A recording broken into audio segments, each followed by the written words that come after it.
হেরাফেরি 3-তে কি ফিরছেন পরেশ রাওয়াল? অভিনেতার ইতিবাচক টুইট বিতর্কে নতুন মোড় এনেছে। Hi everyone, welcome back to my channel Anjana Banerjee blogs. বন্ধুরা, তোমাদের সকলকে আমার এই ছোট্ট ইউটিউব চ্যানেলে স্বাগত জানাই।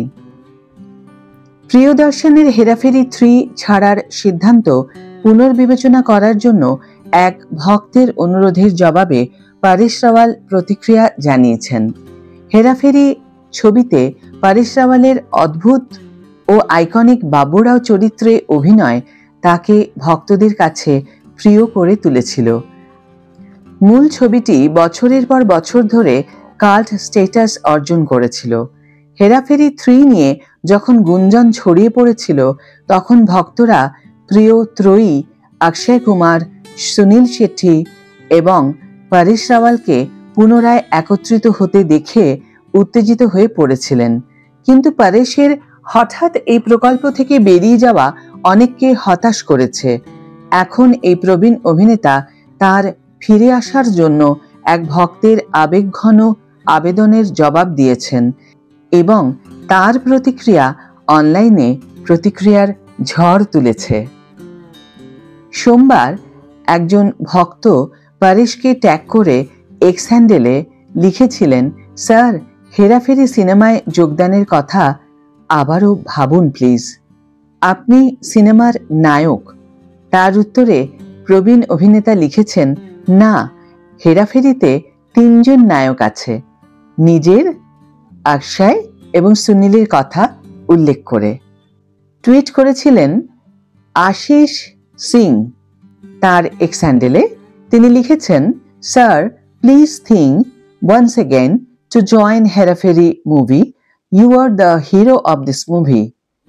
পরেশ রাওয়াল তার টুইটের উত্তরে লিখেছেন, No, there are 3 heroes in Heraferi বলে একটি হাতজোড় করা ইমোজি, একটি লাভ সাইন টুইট করেছেন। পরেশের মন্তব্যে ভক্তরা আন্তরিক বার্তা দিয়ে প্রতিক্রিয়া জানিয়েছেন। তাদের মধ্যে একজন লিখেছেন, ওই 3 জন নায়ক আপনার সমতুল্য নন স্যার। আরেকজন মন্তব্য করেছেন, মোটা ভাই, আপনার অবস্থান আমার পছন্দ, আপনি এভাবেই আপনার পেশাদার খ্যাতি বজায় রাখেন। আরও একজন ব্যবহারকারী যোগ করেছেন, স্যার, আপনাকে ছাড়া হেরাফেরি কল্পনাতীত, দয়া করে ফিরে আসুন এবং আবারও আপনার অবিস্মরণীয় কমিক প্রতিভা দিয়ে আমাদের আশীর্বাদ করুন। আমাদের প্রিয় বাবুরাও ছাড়া ওই ত্রয়ী অসম্পূর্ণ।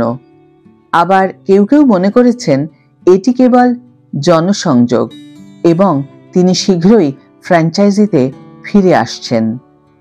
এখন প্রশ্ন হলো, কেন হেরাফেরি 3 ছাড়লেন পরেশ রাওয়াল? পরেশ হেরাফেরি 3 থেকে বেরিয়ে যাওয়ার বিষয়টি নিশ্চিত করার পর তার এবং ছবির নির্মাতাদের মধ্যে সৃজনশীল পার্থক্যের গুজব ছড়িয়ে পড়ে।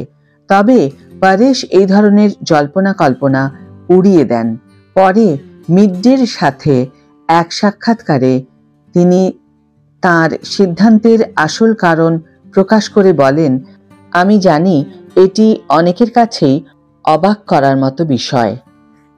প্রিয়দর্শনজির পরিচালনায় আমরা 3 জনের সাথে দুর্দান্ত জুটি তৈরি করেছি, কিন্তু বাস্তবতা হলো আমি আজ এর অংশ বলে মনে হচ্ছে না বলে আমি বাদ পড়েছি। আপাতত এটিই চূড়ান্ত। আমি সবসময় বলি, কখনো কখনো বলো না। ভবিষ্যতে কি হবে তা কেউ ভবিষ্যৎবাণী করতে পারে না। ছবির পরিচালক প্রিয়দর্শন একই প্রকাশনাকে জানিয়েছেন যে পরেশ সিদ্ধান্ত নেওয়ার আগে কাউকে জানাননি এবং প্রকাশ করেছেন যে ইতিমধ্যেই চুক্তি স্বাক্ষরিত হয়েছে এবং একটি প্রোমোর শুটিংও করা হয়েছে। তিনি আরও জানিয়েছেন যে পরেশ ছবিটি থেকে সরে যাওয়ার ঘোষণা দেওয়ার পর অক্ষয়ের চোখে জল এসেছিল। পরেশের চলে যাওয়ার পরপরই খবর আসে যে ছবির প্রধান এবং প্রযোজক অক্ষয় বিশ্বাসভঙ্গের অভিযোগে প্রবীণ অভিনেতার বিরুদ্ধে মামলা করার পরিকল্পনা করছেন। আমি মনে করি এর জন্য কঠোর আইনি পরিণতি হবে। অবশ্যই এটি ফ্র্যাঞ্চাইজিকে আঘাত করেছে। আমরা তাকে চিঠি লিখে জানিয়েছি যে এতে অনেক আইনি পরিণতি জড়িত। কাস্ট, ক্রু, শীর্ষস্থানীয় সিনিয়র অভিনেতা, রসদ, সরঞ্জাম এবং ট্রেলারের শুটিংয়ের জন্য ব্যয় করা হয়েছে। কুমারের ম্যানারের প্রতিনিধিত্বকারী পরিণাম ল অ্যাসোসিয়েটসের জয়েন্ট ম্যানেজিং পার্টনার পূজা টিটকে পিটিআইকে জানিয়েছেন। যদিও অক্ষয়, সুনীল এবং প্রিয়দর্শন পরেশকে ছাড়া হেরাফেরি 3 এর কাজ করবেন কিনা তা এখনো স্পষ্ট নয়। ভক্তরা একটি বিষয় স্পষ্ট করে দিয়েছেন, তারা বাবুরাওকে ছাড়া ছবিটি চান না। কৌতুক অভিনেতা আশিস চঞ্চলানিও পরেশকে পুনর্বিবেচনা করার অনুরোধ করেছেন। আশা করছেন তিনি বাবু ভাইয়ার আইকনিক ভূমিকাটি পুনরায় অভিনয় করবেন। তো এখন কি হবে সেটা ভবিষ্যতই বলতে পারে। পরেশ রাওয়াল কি রিথিঙ্ক করবেন ফ্র্যাঞ্চাইজি জয়েন করার জন্য?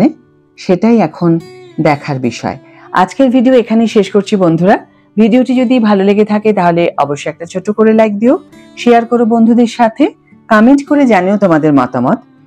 যারা এখনো আমার চ্যানেলটিকে সাবস্ক্রাইব করোনি তারা অবশ্যই চ্যানেলটিকে সাবস্ক্রাইব করে আমার পাশে থেকো।